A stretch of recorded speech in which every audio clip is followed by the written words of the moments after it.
Hi, viewers. We have three important persons today: Ashok Mukhopadhyay and Shishya Bandyopadhyay. They are well-known figures in the Bengali literary world. Both have bagged awards, and their books are highly readable in Bengal. And we have with us Arunabh Sinha. He is a famous translator into English. So I'll be talking with them. Ashok Mukhopadhyay's book, A Ballad of Remittent Fever, Obiram Jori Rupkatha is an interesting book.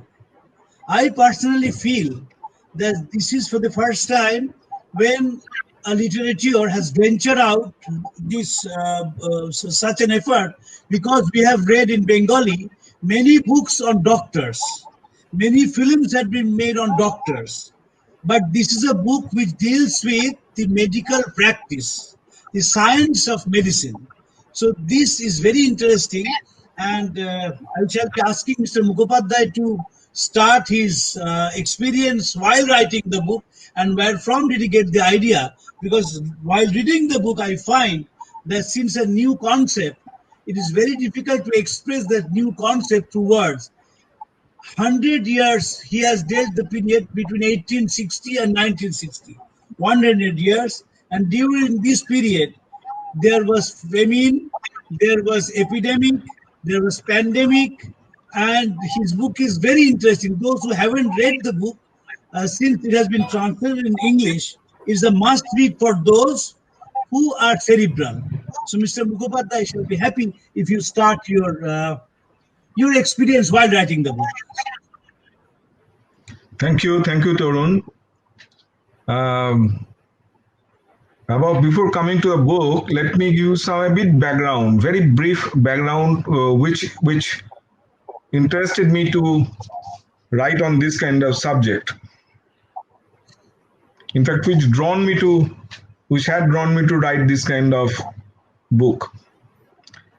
On 28th of January, 1835, the British announced setting up of Calcutta Medical College, leading to Graduate of Medical College of Bengal. I repeat the word, this is Graduate of Medical College of Bengal, which is GMCB, which was equivalent to the MB degree of London University. In the same breath, the circular by William Bentinck stated discontinuance of Ayurveda education and practice in all government institutions, including Sanskrit College, with effect from 1st February 1835. At a time when the British took the decision to introduce European medical education and practice in Calcutta Medical College, the practice of Ayurveda was in very moribund state.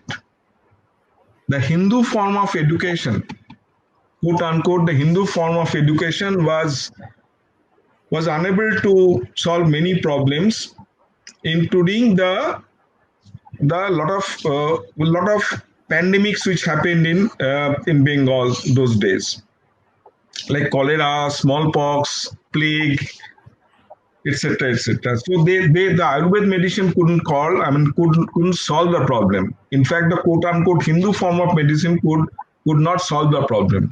That's why they decided to introduce the Western form of medical practice in Calcutta.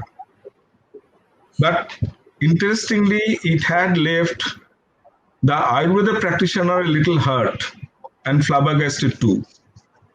Many of them left Calcutta and started practice elsewhere. However, learning of Ayurveda from private sources like toll individual was not stopped because it couldn't be stopped. In fact, the particular form of learning at various parts of Bengal gained ground. I repeat, from then only it gained ground. And gradually the Kavirajas consolidated their strength. Acharya Gangadhar Roy left Calcutta to start Ayurveda practice in Murshidabad. And Kaviraj Ganga Prasad Sen continued the practice in the north of Calcutta, in Bagbajar area. I mean, Torun must be knowing, Gangaprasad Sen was the Ayurved physician of Ramakrishna. Centering round these two legendary practitioners and buttressed by the nationalists came a resurgence of Ayurveda in the end of 19th century. And there were at least 23 renowned Kavirajas spread across Bengal who spearheaded the forward march of Ayurveda. And during the boycott movement in 1905, since we are talking of the nationalism, etc., 1905, Swadeshiwalas left Ayurveda and started its promotion. So you may get in the list of the trial of the famous Manipur bomb trial in Bengal, the Alipur bomb trial. You will see the name of Annoda Kaviraj. He was in Pabna. He practiced his Ayurvedic thing is Pabna. So likewise in 1908 Alipur bomb trial, you will get the name. We are suffering from a lot of Ayurvedic practitioners in those lists. Likewise, there was one person was suffering skin rash and skin disease. Ayurveda practice cured them. So one hand, while the Ayurveda was, they aligned with the Swadeshis, the medical education in Calcutta Medical College also going in full steam. So my subject interested me. I dealt with mostly in both the thing. The book dealt with both the subjects, both Ayurveda and the allopathic form of this thing, Western form of cure. So mostly it is Western form of cure. There was one character called Madhu Madhavi who was the practitioner of Ayurveda. That's why I gave the preamble of Ayurveda. Unless you know that, it will be difficult to understand my subject. What happened? And then before this thing, let me clarify, my book is neither a history of medical sciences, nor is an account of discoveries in medical sciences. During 1867 to 1967, the period of my novel. But it's there. Fragments of history are there, and there are discoveries too. I use these as a backdrop of my non-linear narrative, only as the backdrop. And it is deliberately done just to amplify those characteristics of a human being which are there in the person as microorganisms, as atomic droplets. And some of these like deep love, philanthropy, aggression, pathos, sense of loss, nervousness, betrayal, despair, superstition, and perhaps hope come out on the open. It come out on the open in more magnified form under pandemic or disease condition. So I use this disease condition as just an incident, just to show the inherent characters of human being and how they are being treated by doctors. And epidemics, as I told you, they change the lifestyle of human being.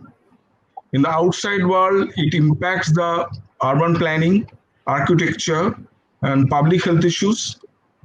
In the locality, it highlights superstitions, as we are seeing now in Calcutta and many parts of in India, illogical attitude along with fraternity in the social fabric. While at home, it is a time for an acid test of mutual relationships. It happens everywhere in the world, and Calcutta is no exception. In 1867 to 1967, Calcutta experienced more than one epidemic, of which plague, Asiatic cholera, malarial fever, and smallpox are noteworthy. Besides tuberculosis, consumptions in the early 19th century, Dr. Slingo, typhus and Spanish flu also struck the population.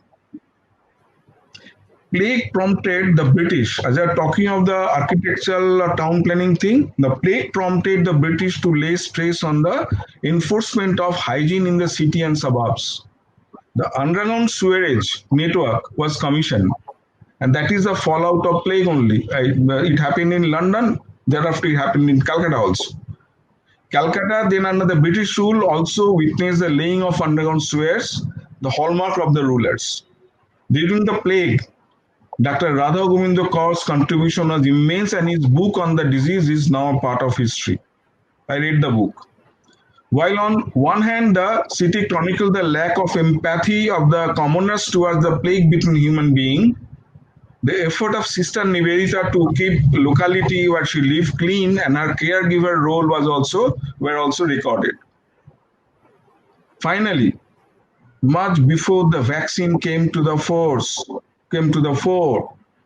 the disease was controlled out of public health measures. Disinfectants were sprayed at all the nooks and corners of the city. So that's how the plague was controlled, not by vaccine, but by the spreading of sense of hygiene. And I believe this corona thing also will be controlled by the spreading of the sense of hygiene, not by the vaccine. Mark my word today. Because this is the nature of the human. Asiatic cholera was a deadly epidemic. According to a report, during 1817 to 1857, only 6% of soldiers posted in the Calcutta and other parts of India under the British East India Company died of battling the enemy. Just 6% of the British soldiers died of battling the enemy. Remaining 94% died of cholera or other enteric diseases. The then head of Public Health Department, James Randall Martin, commented, "Disease is the greatest enemy of the British soldiers." That's why the question of medical education in Calcutta, the capital of British India, came to the fore. Cholera resulted in setting off a medical school in Calcutta in 1822, the native school of doctors. Thereafter came the Calcutta Medical College in 1835. So it is the outcome of the diseases which prompted British to set off a medical college. And as human being, as part of Calcutta, definitely the population also reacted by those changes in the social situations. Taking a cue out of this kind of social change and others, I build up the novel, which has 3-4 characters, protagonists, good characters, and thereafter I build up this thing. So Tarun, this is the just preamble about this thing. What you want to know really? You want to hear the story, or you want to just, it is a basic preamble which prompted me to, I thought it is very interesting kind of scene. It is very interesting kind of social changes is happening.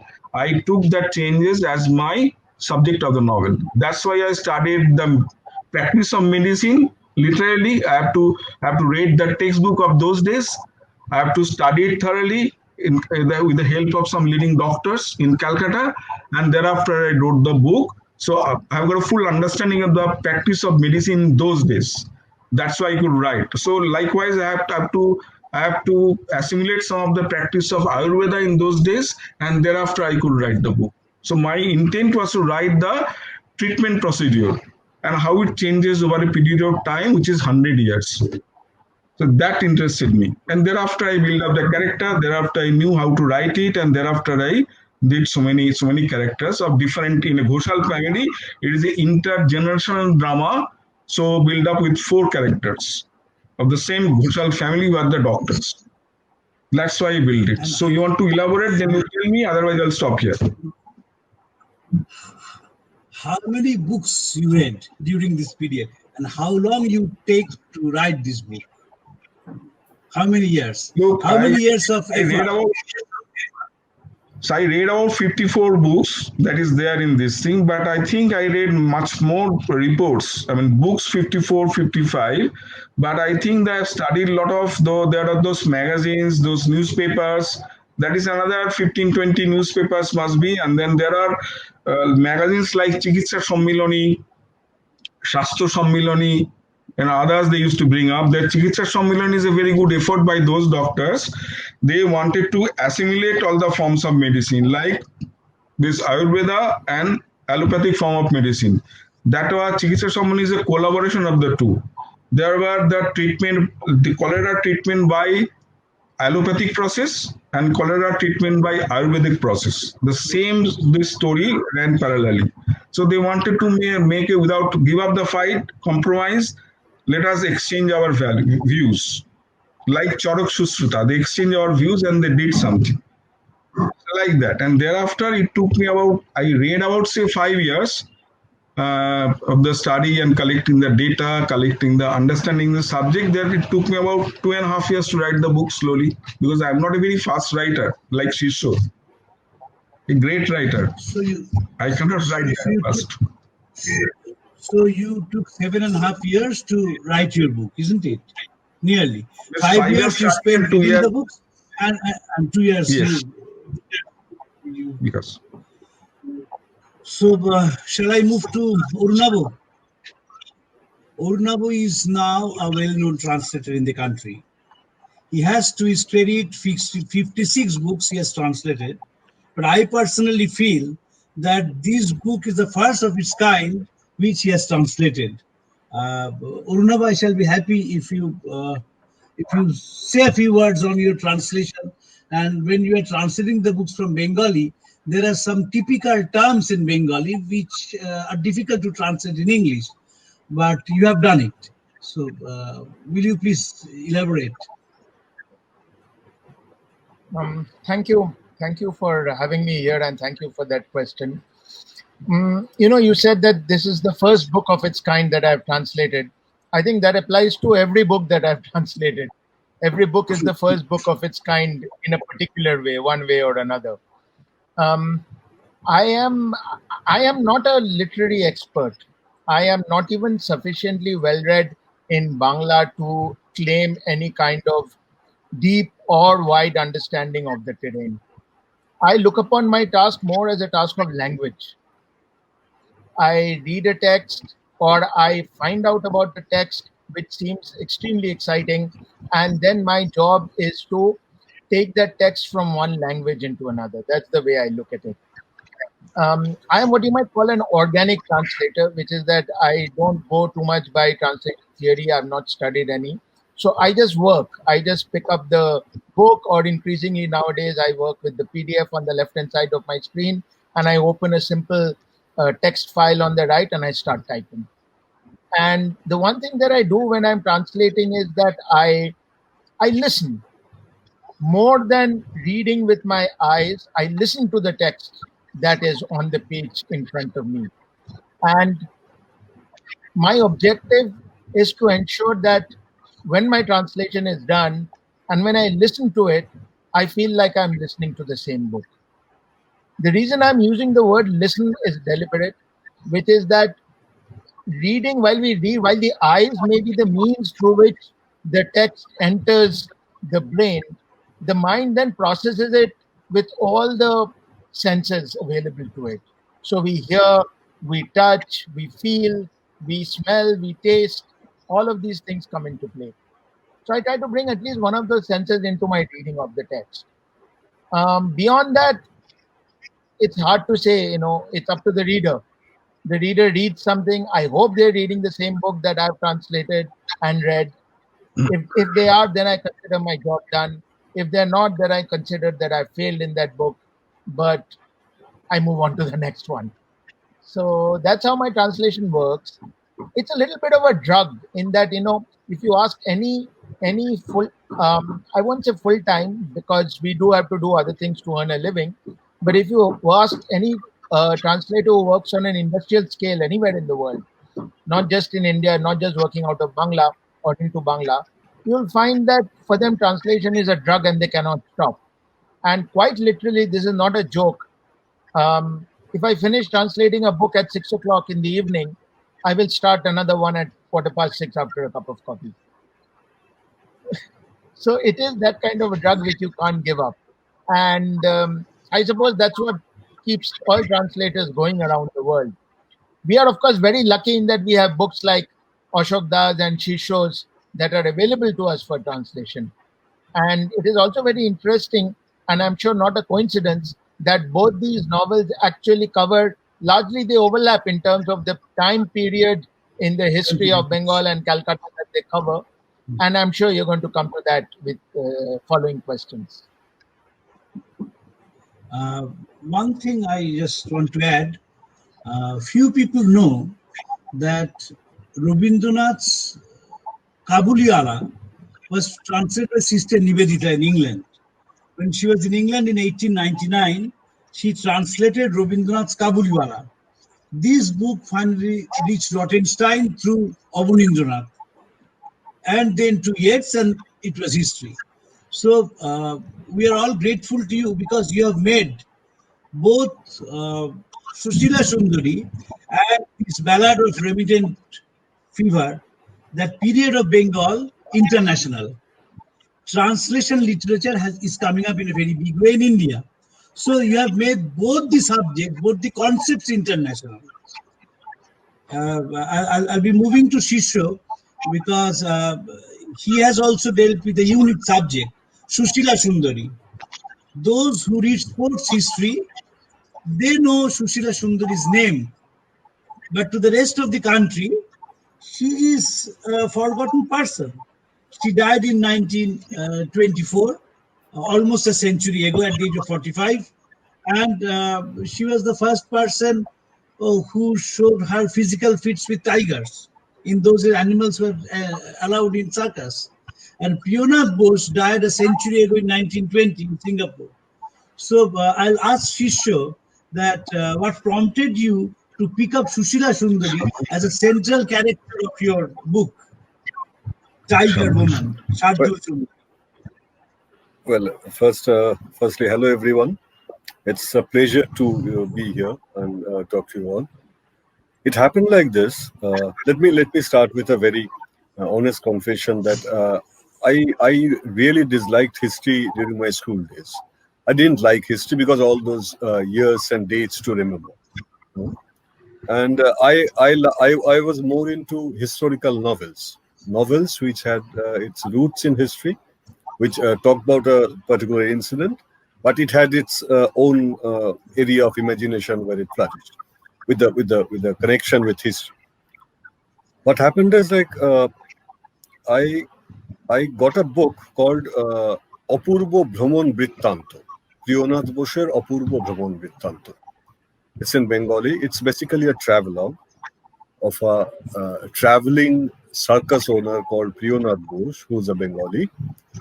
And it tells more about his personal traits. A very upright kind of person, a very righteous kind of person, very strict, very self-disciplined, and I mean, he's a sticker for rules and other things.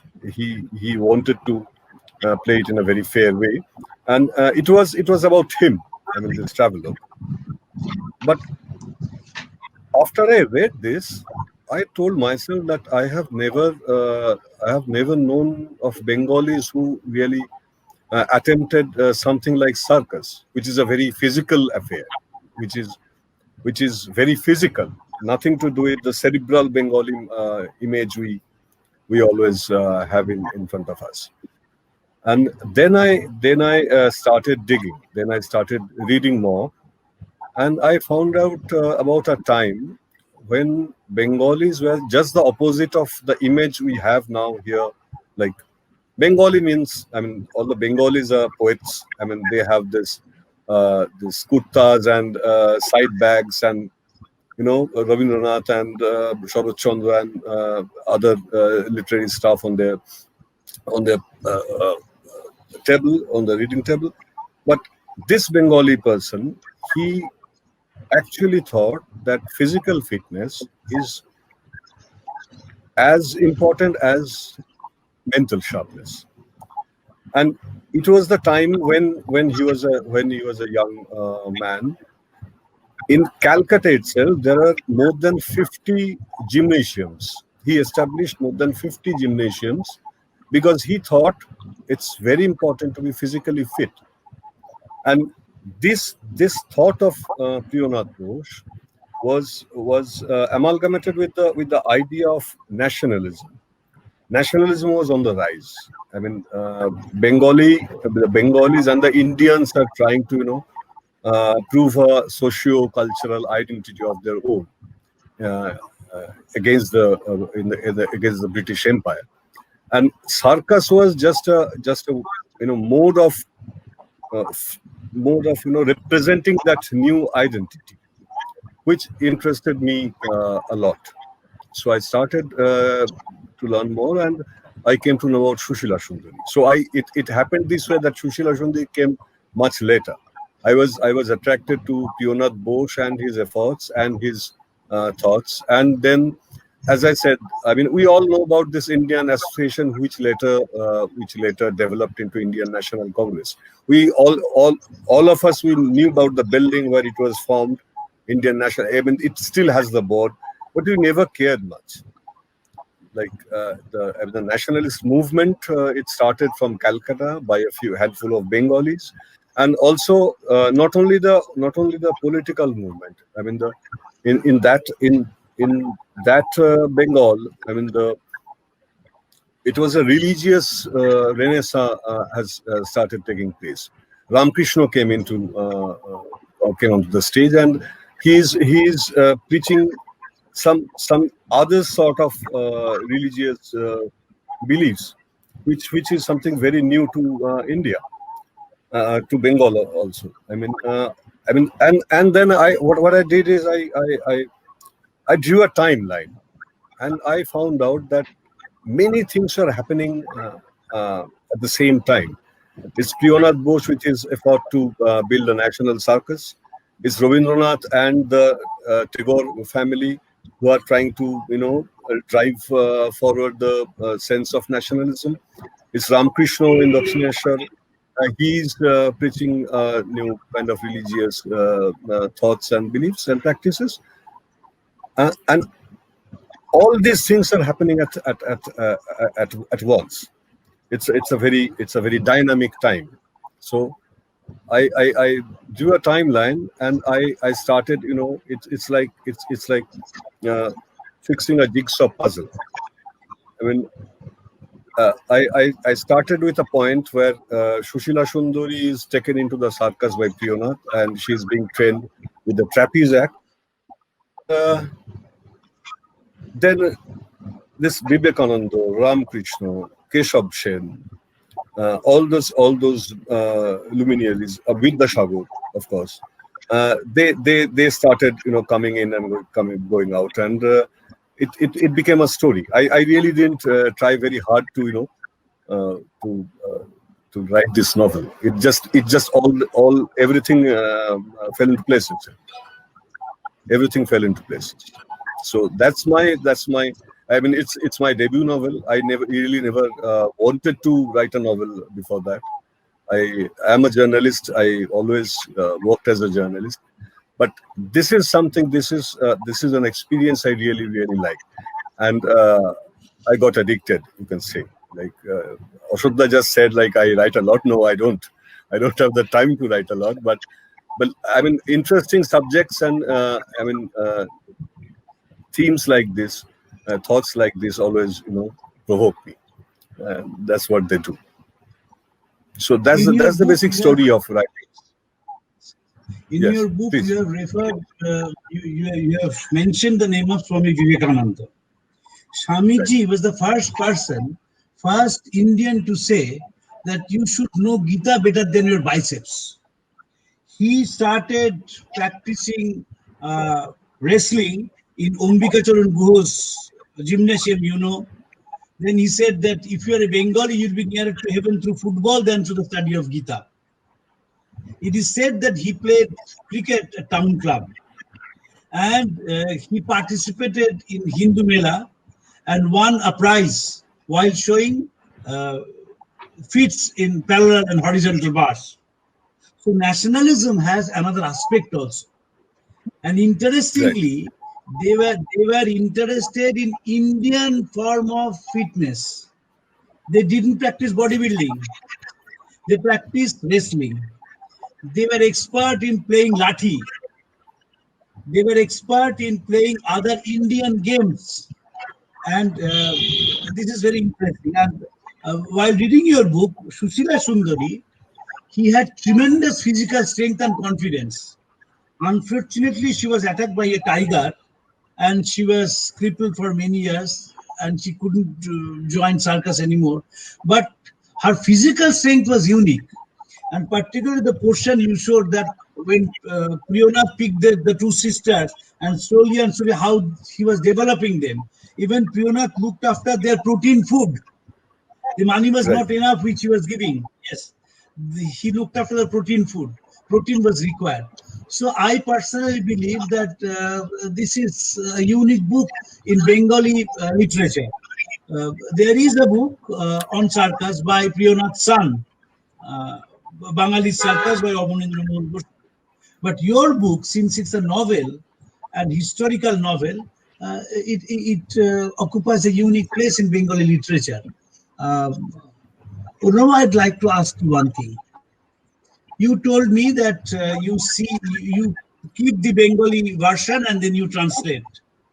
In these two books, you have translated Sunil Das' work, you have translated Rabindranath, you have translated Anita Agnihotri. And in these two books, I personally find that their language is very lucid language. Both Ashok Mukhopadhyay and Shishya, their language is very lucid and they are very clear in what they are trying to say. So from the language point of view, how do you find the two books? Well, as you said, they are both very lucid and fairly direct in getting across what they're trying to get across at the level of the individual sentence or the paragraph or even individual words. I think for me, the most interesting thing as far as the language in both these books was concerned was how technical terms were melded with non-technical words in order to create a literary idiom. Because it is very easy to overplay the technical hand and end up with a very information-rich but extremely dull kind of prose. But neither of the two books strayed into that kind of territory. They both remained true to their literary mission. And therefore, for me as a translator, I had to ensure or try to my best in the best possible way that I also would not overload it with technical heaviness, while at the same time retaining the precision that technical words and phrases bring in. So both translations were very enjoyable processes because they needed a fair amount of linguistic research and factual research. And sometimes I went down rabbit holes which were so fascinating in their own right that I almost stopped translating and started digging out more information for my own, entertainment. And that was a bit of a trap. So I had to stop myself from doing that and come back to the text at hand. And what I find in both the books, that the narrations are extremely readable. When Mr. Mukhopadhyay is telling a story, or when Shishya is telling a story, the stories are very well told, very well said. So in Bengali, when a reader starts reading both the books, they can't leave the book before finishing it. Interestingly, the English translation is also like that. There are many translations from English into English from Bengali, but many of the translations are very drab. You start the book, the English one, and you leave. But in your case, what I find that the way Ashok has written, there are modern Bengali and there are old Bengali also in the same book, which you hardly get. But you have managed both the languages because of your unique touch. Please tell me something on this. Because the same allow me to say Yes. a few words about Urunavo's process of translating. We had this event in University of East Anglia in Norwich, where we had an international translation workshop, and Urunavo picked up a chapter from my book, Tiger Woman. I mean, it was not even translated then; it was still Shardul Shunduri in Bangla. So Urunavo picked up a chapter, and he decided, and I was there as a guest writer, and Urunavo as the moderator and translator, and he used to run the workshop. And I thought just one chapter.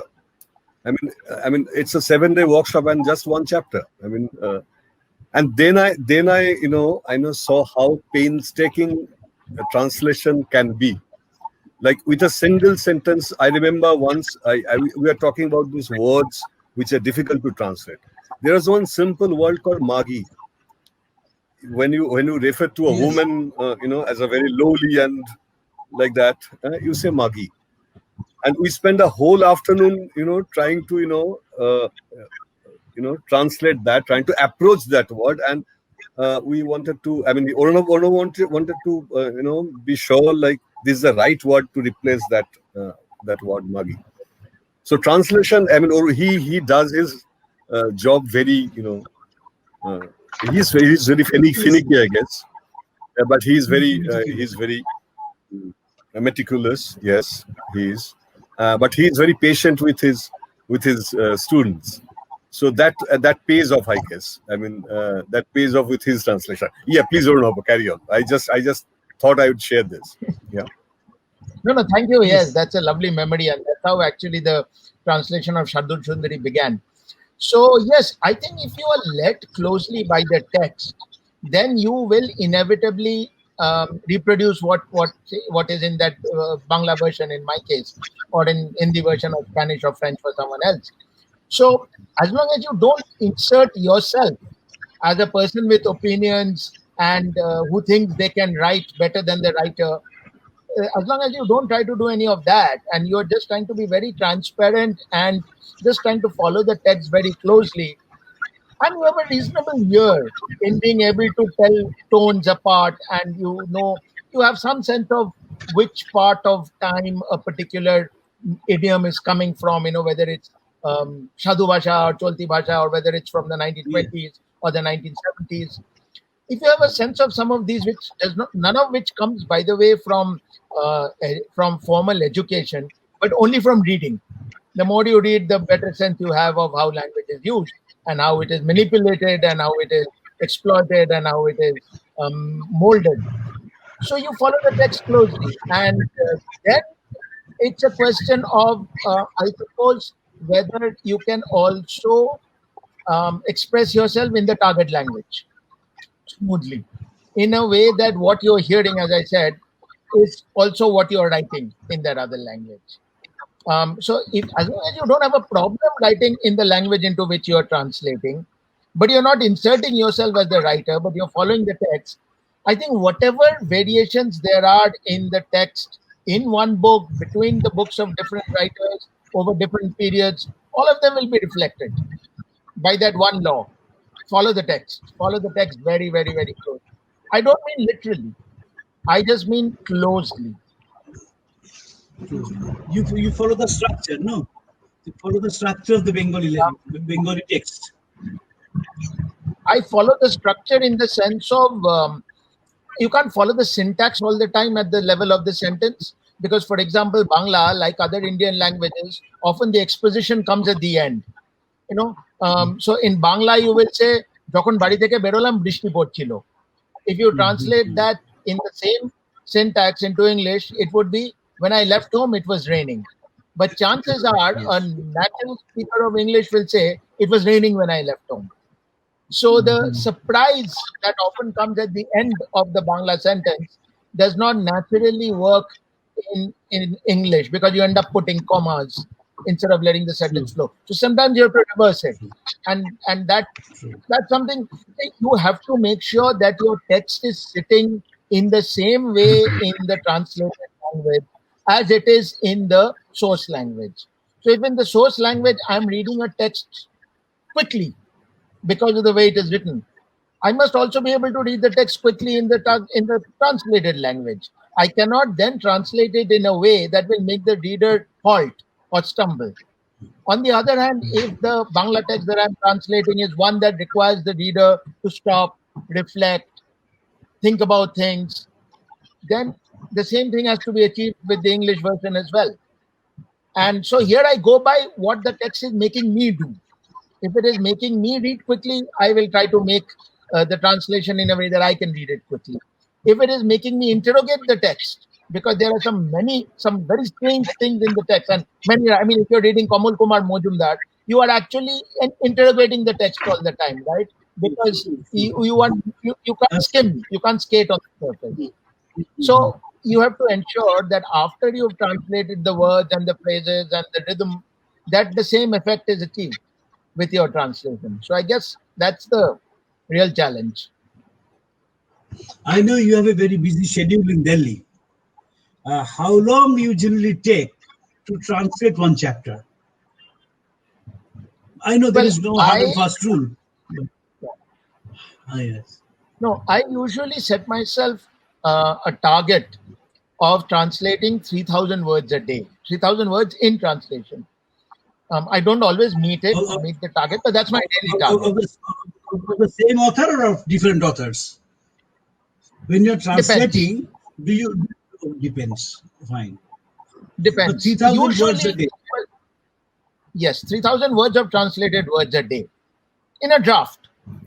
It will then be edited and polished and so on. But in a draft, I try to do 3,000 words a day.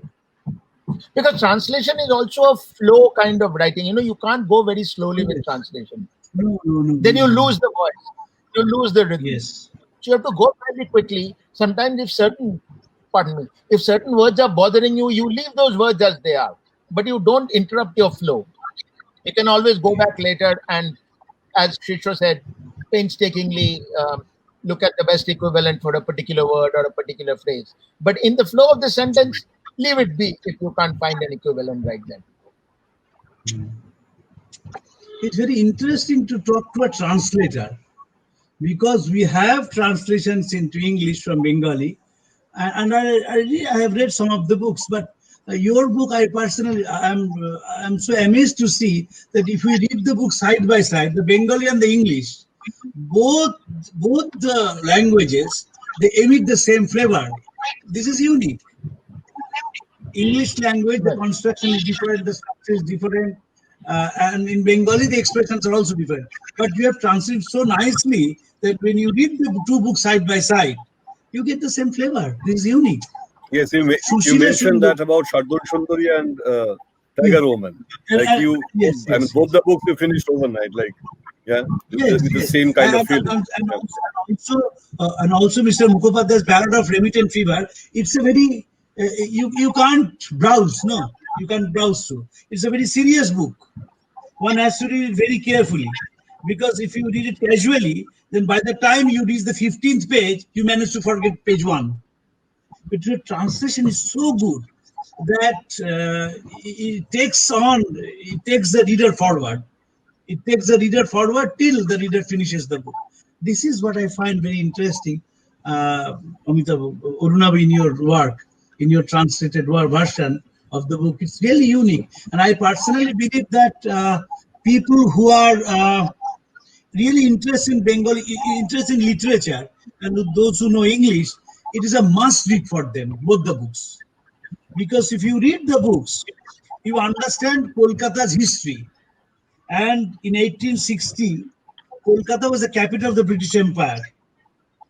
When they established the medical college in 1835, Sri Ramakrishna was not born. He was born in 1836. And Madhusudan Gupta was the first person who did dissection. So Calcutta Medical College has its own history. At the same time, if you go to Park Street Cemetery and if you walk around, you will find the graves of the British officers, their spouses and children who died of diphtheria, of smallpox, of cholera, of typhoid, of plague, and other diseases. And it's very difficult to control yourself if you are serious. So that period, Calcutta was in the, and Ashok has mentioned about the underground sewage system.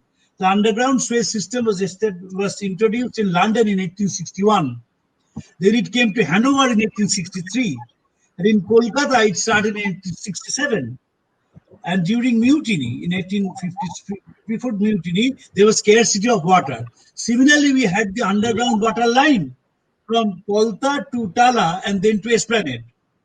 Because in Esplanade area, it was the Britishers used to stay in the Esplanade area, and they had drinking water crisis. So Calcutta is a unique city, culturally, historically, economically, and both these work they have. They very successfully painted that Calcutta, the Calcutta of 19th century.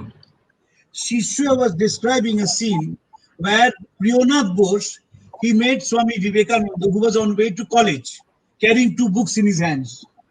And Priyonath Bose told Swami Vivekananda's householder name that, well, won't you go to Surendranath Mitra's house where Sri Ram Krishna is coming? And he said, no, I'll have to go to Scottish College to attend my class. So this is history of Calcutta. If you read other books at the same time, you get a picture of Calcutta, a unique city. I know of a British historian who said that think of the best in architecture, think of the best in engineering, combine the two, and you can have a faint idea of what Calcutta is. And both these Yes, that's books right. have represented that time. And it's really fine talking to you, talking to the writers whose name are quite well known in Bengal.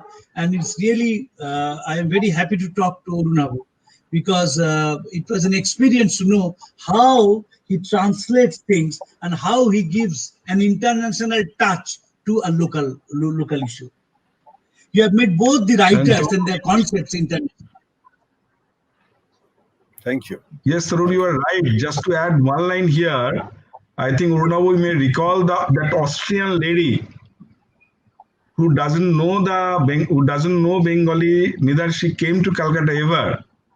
But the review she made, Arunabhu just narrate in few lines the way she made the review of that Ballad of Remington Fever. Just few words. No, You I mean, remember that lady who wrote? Yeah, I remember. I'm not sure I remember the review very closely, but what was very interesting was the fact that we got to see how a person who has no idea about the setting or the culture or the history in which this book That's is right, set, yeah. how they approach the book, how they did it, and how they get out of it. And it was actually a very deep reading. It was a very deep reading with a lot of nuanced conclusions. So that, in many senses, is proof of the quality of the book, of Abhinam Jore Rupkatha, which can talk to a person in a completely different country, in a completely different time, and still give them something very, very deep and meaningful to read. So, Ashokda, that's your credit entirely. No, I just add one point, Tarun, here. If you allow me, just add one point. I just along with the disease and the cure, I just try to portray the psyche of a doctor. So in the form of all the characters, so one of which is Dr. Kritindranath Ghoshal, with the son of Dwarikanath Ghoshal, who went to the Mesopotamia front while battling a typhus patient. He murmurs, "You may be attempting to draw the man into your kingdom, god of death. But I, the medical practitioner, am trying to pull him back towards life with all the weapons in my armory. You may be the king of the realm of dead, sir, but I too am no less a warrior of the kingdom of living. You may be more powerful than I am, but I am a proud and obstinate soldier who will not concede defeat so easily." This is the psyche of a doctor. This is the translation of Arunabhu only. I'm just read it. Thank you, Tarun. So, thank you, everyone. Just one line. Since we talked about a foreign lady who translated this a ballad of Remington Fever, read the translation, we should remember the name of Harishem Lebedev. Lebedev started Bengali theatre in Kolkata 200 years ago. And Lebedev translated Annoda Mongol's Annoda Mongol, he translated in Bengali. And he was the first person to stage Bengali theatre in Kolkata many years before anybody dreamt of having Bengali theatre in Kolkata. So translation is also connected with Kolkata's history very intimately. And thank you all. Thank you, Arunabhu. Thank you, Ashok, and thank you, Shisho, for this very entertaining and enlightening. Thank you. Thank you, Tarun, for the moderation. Good moderation. Thank you.